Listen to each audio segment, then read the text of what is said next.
What happens when one of Hollywood's most unpredictable actors sits across from daytime television's most controversial host, and a simple interview about his latest film turns into the most explosive confrontation ever caught on live television? You're about to witness Nicolas Cage like you've never seen him before, and trust me, you won't believe what comes out of his mouth. Make sure to hit that subscribe button and drop a comment below because this is going to be absolutely wild. The View's studio buzzed with anticipation as Nicolas Cage settled into the guest chair, his signature intensity already palpable even in casual conversation with the other hosts. He was there to promote his latest thriller, but Joy Behar had other plans entirely. "So, Nicolas," Joy began with that familiar smirk, "I have to ask about your financial troubles from a few years back. I mean, buying all those castles and dinosaur skulls, that was pretty irresponsible, wasn't it?" The temperature in the studio seemed to drop several degrees. Cage's jaw tightened almost imperceptibly, but his voice remained measured. "Well, Joy, I think that's a rather reductive way to look at someone's life choices. I made investments, some worked out, some didn't. That's called being human." "Investments?" Joy laughed, turning to the audience. "Is that what we're calling buying a pyramid tomb now? Come on, Nicolas. You have to admit, some of those purchases were just crazy." Whoopi Goldberg shifted uncomfortably in her seat, clearly sensing the tension building. "Joy, maybe we should focus on the movie," she suggested diplomatically. But Joy was just getting started. No, I think people want to know about this stuff. I mean, Nicolas, you've made some really questionable movies too. Like that one where you're fighting animatronics at a pizza place. What was that about?" Cage leaned forward slightly, his famous eyes beginning to show that familiar fire. "You know, Joy, I find it interesting that someone who's made a career out of sitting at a table and offering opinions would critique someone who actually creates art." The audience went silent. Even the cameramen seemed to hold their breath. Joy's smile faltered for just a moment before returning with renewed venom. "Art? Is that what you call screaming about bees? Or dressing up like a bunny rabbit? Come on, Nicolas. At some point you have to own up to the fact that you've made some real stinkers." "I own up to everything I've done," Cage replied, his voice getting slightly louder. "Every role, every choice, every moment of my career has been deliberate. I don't hide behind a desk making cheap shots at people who are actually out there taking risks." Sarah Haynes tried to jump in. "Nicolas, tell us about your new film, the one where you play." "Oh, let me guess," Joy interrupted. "Another Nicolas Cage movie where Nicolas Cage plays Nicolas Cage? Do you ever actually act, or do you just show up and be weird?" That was it. Something shifted in Cage's posture, like a coiled spring suddenly released. His voice dropped to an ominous whisper that somehow carried more menace than any shout. "You want to know about acting, Joy? Let me tell you something about acting. Acting is about truth. It's about finding the raw, honest emotion in a moment and sharing that with the world, even when it makes you vulnerable. It's about commitment to a craft that most people could never understand." Joy rolled her eyes dramatically. "Oh, please. Spare me the lecture. You're not Marlon Brando, Nicolas. You're the guy who screams about stealing the Declaration of Independence. And you're the person who thinks making jokes about other people's lives passes for entertainment," Cage shot back, his voice rising. "At least when I commit to something, I commit fully. When I take a role, I don't phone it in. I don't sit in judgment of others while contributing nothing meaningful to the world." The other hosts were frantically trying to regain control of the situation, but it was like trying to stop a freight train with their bare hands. "Contributing nothing?" Joy's voice pitched higher, clearly stung by the accusation. "I've been in this business longer than you've been alive, sweetheart. I've interviewed presidents, covered wars, dealt with real news while you were probably still trying to figure out which relative got you into the movie business." Cage's eyes flashed dangerously. "There at Island, the real Joy Behar. When you can't win an argument with facts, you resort to personal attacks and assumptions. For your information, I earned my place in this industry through years of training, dedication, and yes, taking risks that safe little talk show hosts would never dare to take." "Safe?" Joy practically shrieked. "You think what I do is safe? Do you have any idea what it's like to face criticism every single day? To have people analyze every word you say? The difference, Cage said, standing up slightly in his chair, is that I face that criticism for creating something. You face it for tearing other people down. There's a world of difference between being criticized for your art and being criticized for being cruel. Joy slammed her hand on the table. Cruel? I'm being honest. Someone has to tell the truth about these ridiculous movies you make. Ghost Rider? Really? A flaming skeleton motorcycle rider? What adult thought that was a good idea? Cage's voice suddenly went deadly quiet, which was somehow more intimidating than if he had screamed. You know what, Joy? I'm beginning to understand why people change the channel when you start talking. The studio audience gasped audibly at Cage's cutting remark about people changing the channel. Joy's face went through a rapid series of expressions: shock, anger, then something approaching genuine hurt before settling back into defiant rage. Excuse me? Joy's voice cracked slightly. Did you just insult my ratings? My show has been on the air for decades. I have millions of loyal viewers who tune in specifically to hear what I have to say. Cage tilted his head, studying her with the intensity he usually reserved for his most dramatic roles. And yet here you are, using your platform to attack a guest instead of having a meaningful conversation. Tell me, Joy, when was the last time you created something that brought joy to people instead of just stirring up controversy? I create conversation, Joy shot back, but her voice lacked its earlier conviction. I create dialogue about important issues. Important issues? Cage's eyebrows raised in genuine incredulity. Like mocking someone's career choices? Like ridiculing artistic expression? If that's your idea of important dialogue, then maybe the problem isn't my movies. Maybe the problem is your understanding of what actually matters. Sonny Hostin attempted to mediate. Maybe we can all take a step back here and... No, Joy interrupted, pointing at Cage. I'm not backing down from this. You come on my show, you act all high and mighty about your art, but the truth is you've been making garbage for years and everyone knows it. At least I have the guts to say what people are thinking. Cage stood up fully now, his imposing frame casting a shadow across the table. The cameras captured every micro-expression as his face transformed into something truly formidable. Garbage? His voice carried a dangerous edge that made everyone in the studio lean forward. Let me tell you something about garbage, Joy. Garbage is tearing people down for entertainment. Garbage is using your position of influence to spread negativity instead of celebrating human creativity.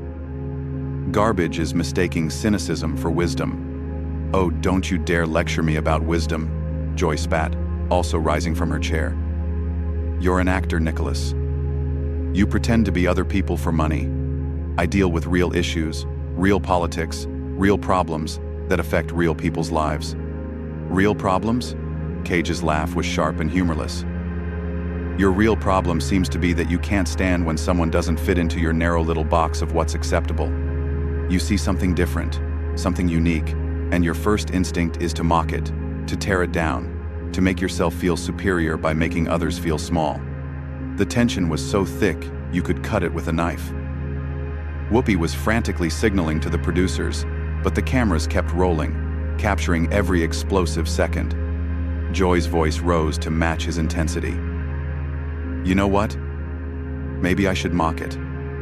Maybe someone needs to call out the Emperor's new clothes situation here.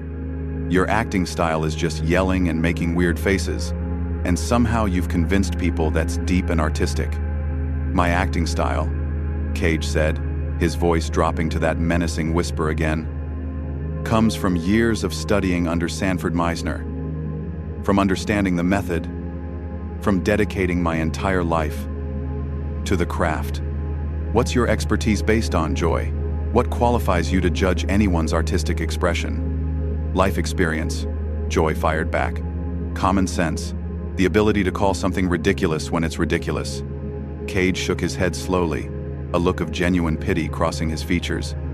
You know what's truly ridiculous, Joy? Sitting in judgment of people who are brave enough to put themselves out there, to be vulnerable, to risk failure in pursuit of something meaningful. You've built your entire career on being the person who points and laughs while others actually do the work. The work? Joy's voice was getting shrill now. What work? Screaming about stealing the Constitution isn't work. It's a paycheck for overacting. And what you do isn't even that, Cage replied coldly. At least when I overact, I'm trying to give an audience an experience, trying to make them feel something. What you do is just meanness disguised as commentary. Ana Navarro tried desperately to change the subject. Nicholas, your fans really love your commitment to your roles. His fans are probably teenagers who think loud equals funny. Joy interrupted, clearly unable to let it go. Mature audiences want subtlety, sophistication, not whatever this island.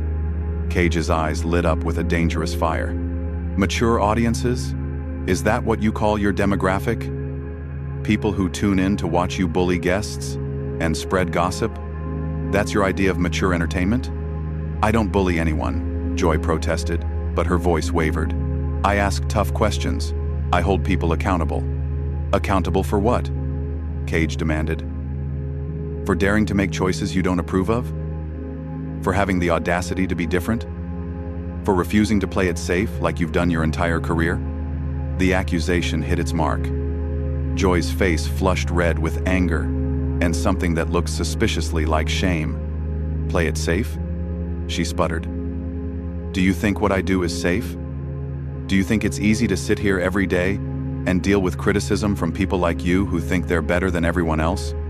I don't think I'm better than everyone else, Cage replied with deadly calm. But I'm starting to think I'm better than someone who uses their platform to spread negativity and call it journalism.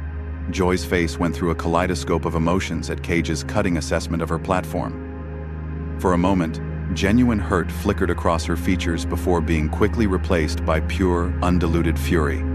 How dare you? She hissed, her voice trembling with rage. How dare you come into my house and act like you're some kind of artistic genius when everyone knows you're just a has-been riding on your uncle's coattails? The mention of Francis Ford Coppola was clearly the final straw. Cage's entire demeanor shifted into something primal and terrifying. His voice, when it came, was barely controlled thunder. My uncle's coattails? Each word was precisely enunciated, dripping with venom. You want to go there, Joy? You really want to make this about family connections? Let's talk about how you got your big break, shall we? Let's discuss the real story of how Joy Behar became Joy Behar. Joy's confidence wavered for the first time. That's completely different, and you know it. Is it? Cage took a step closer to the table, his presence dominating the entire studio. Because from where I'm sitting, it looks like someone who's never created anything meaningful is attacking someone who has dedicated his entire life to his craft. And now you want to make it personal? The other hosts had given up any pretense of controlling the situation. Whoopi was staring in fascination. Sarah had her hand over her mouth, and the audience was dead silent, witnessing television history unfold. Personal? Joy's voice cracked with hysteria. You made it personal when you insulted my intelligence, my career, my viewers. You think you can come on here and act like some tortured artist when everyone knows you're just a joke. Cage's laugh was sharp and bitter. A joke? You know what's a joke, Joy? The fact that you think tearing down other people makes you important? The fact that you believe cynicism is the same thing as wisdom. The fact that you've spent so many years being negative that you've forgotten what it's like to actually contribute something positive to the world. Positive? Joy shrieked. What's positive about making terrible movies that waste people's time and money? What's positive about convincing yourself that screaming and overacting is some kind of art form? Cage slammed his hand on the table with such force that the water glasses jumped. What's positive is that I try, Joy. What's positive is that I put myself out there. I take risks. I attempt to give people experiences they've never had before. Sometimes I fail, sometimes I succeed, but at least I'm not hiding behind a desk making cheap shots at people who are actually in the arena. The reference to Theodore Roosevelt's famous speech clearly went over Joy's head, but the power behind Cage's words was unmistakable. His voice rose to a crescendo that filled every corner of the studio. You want to know what my movies are really about?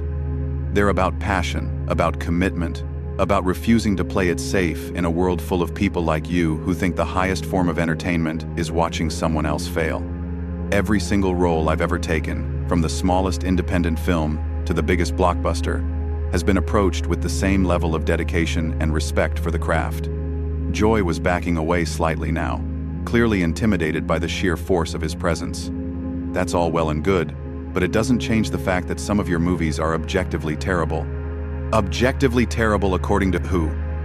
Cage's voice dropped to that dangerous whisper that somehow carried more menace than any shout. According to you? According to critics who wouldn't know genuine artistic risk if it bit them on the rear end? According to people who think safe, predictable mediocrity is somehow superior to ambitious failure? According to audiences, Joy stammered, clearly struggling to maintain her footing in the argument. According to box office numbers. According to common sense. Cage shook his head slowly, a look of genuine pity replacing the anger in his eyes. You really don't get it, do you, Joy? You think art is supposed to be safe. You think creativity is supposed to fit into neat little boxes that make everyone comfortable. You've spent so long living in that world that you can't even recognize authenticity when it's standing right in front of you. Authenticity?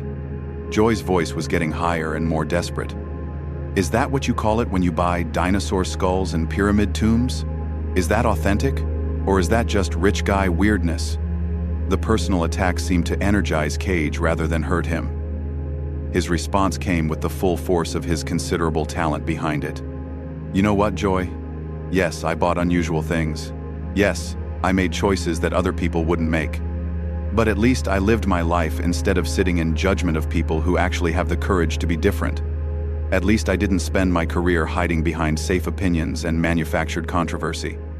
Joy was visibly shaking now, whether from anger or something else entirely. I'm not hiding behind anything. I say what needs to be said. Someone has to call out the nonsense. The nonsense? Cage's voice rose to a roar that could probably be heard in the parking lot. The real nonsense is thinking that destruction is the same as criticism. The real nonsense is believing that tearing people down makes you important. The real nonsense is wasting a platform that could be used to celebrate human creativity and instead using it to spread misery and negativity. The studio was so quiet you could hear a pin drop. Even the camera operators seemed frozen, afraid to move and break the spell of what they were witnessing. Joy made one last desperate attempt to regain control. I'm not spreading misery. I'm being honest about quality. I'm refusing to pretend that everything is wonderful when it's not. Cage stared at her for a long moment, and when he finally spoke, his voice carried a weight that seemed to press down on everyone in the room. Joy, the saddest part about this entire conversation is that you actually believe that. You've convinced yourself that negativity is honesty, that cruelty is truth-telling, that your inability to appreciate something different is somehow a virtue. But here's what you don't understand. You don't get to decide what art means to other people.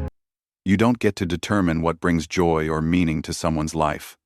All you get to do is choose whether you're going to add something positive to the world or whether you're going to spend your time tearing down the people who are actually trying to create something beautiful. He straightened up to his full height, every inch the imposing figure that had captivated audiences for decades. I feel sorry for you, Joy. I genuinely do. Because somewhere along the way, you forgot that the point of art, the point of entertainment, the point of human expression, is to connect with each other, to share experiences, to find common ground in our shared humanity. Instead, you've chosen to